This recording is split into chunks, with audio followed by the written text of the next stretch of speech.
各位现场来宾，大家好，我是负责冰箱的 PM，我是 Eason。接下来由我为各位介绍冰箱的部分。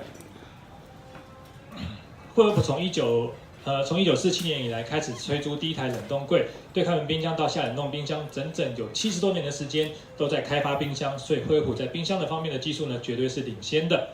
除此之外，各位知道吗？惠而浦从1960年代开始就不断的跟美国太空总署有紧密的计划。我们有帮美国太空总署开发出所谓的太空冰箱，让太空人使用。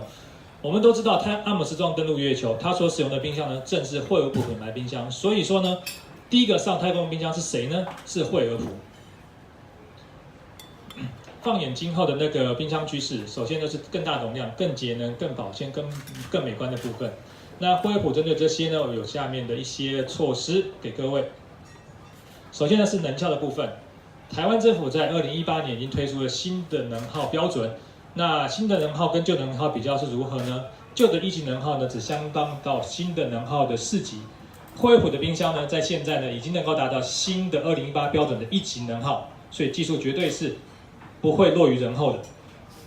好，除此之外呢，我们针对冰箱里面常会产生一些异味的部分的话呢，我们提供所谓的 Fresh Flow 的奈米净味系统。它是一个触媒装置，完全免耗材，不用保养，也不用光线，它就能够帮你分解掉冰箱那种恼人的气味，甚至是如甲醛跟乙硫醇等等，都能够有效的分解到98%。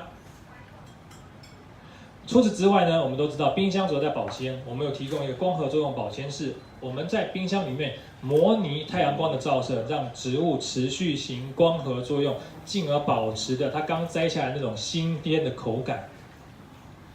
除此之外呢，针对不同的使用者对于一些冰箱储存食材的需求，我们有提供一个0度冰温保鲜室，使用者可以冰一些他需要那个带烹调的一些肉品，大概是-2到0度，或者是冰一些冷盘的食品，都可以放在这个0度冰温保鲜室内来使用。除此之外呢，美式冰箱一个特点就是它有一个外取冰块冰水的装置。为了要能够提供大家安心饮用的冰块跟冰水，我们内建一个所谓的 NSF 认证的过滤系统，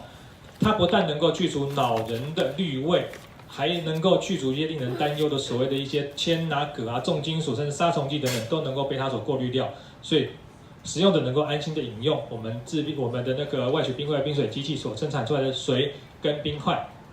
接下来是产品介绍的部分，这台是我们的法式三门560的系列的冰箱，它大概是554公升，现场后面有展示。那它的部分呢，它采用一个上冷藏的系统部分，而且呢，它的冰箱的开门采用上面是对开门方式的设计，很能够节省一般的使用空间。另外呢，就是我们的这个747公升的我们的王牌机种，就是一个有外取冰块冰水的对开门冰箱。那再来就是我们的上下门冰箱的部分。这台冰箱呢，除了已经符合了2018年的新1级能耗标准之外，以及它还包含了所谓的奈米柜系统之外呢，还有一个很大的特点，它的冰箱只有67.5公分的橱柜深度，它的是目前同级当中业界里面最浅的冰箱，不含把手的部分，所以说呢，它能够完美贴合一般的系统厨具的使用，相当能够搭配那个家中的装潢。那放眼2018，我们有什么样新产品呢？我们持续会在高阶的那个对开门冰箱做一些琢磨，我们会推出一个全新系列设计的一个那个对开门冰箱，容量高达740公升，它从内装到外装全部一个全新的设计，给人耳目一新的感觉。除此之外呢，针对于带有外取冰块冰水的机种，我们会推出一个840公升超大容量的对开门冰箱。它除了该有的这些便民压缩机等等都有之外呢，它还有一个特点就是它有一个门上制冰系统。它从那个冷冻室把那个制冰设备移到门上面去，间接就能够释放出达到30%的冷冻室的空间，所以这是一个相当聪明的一个设计。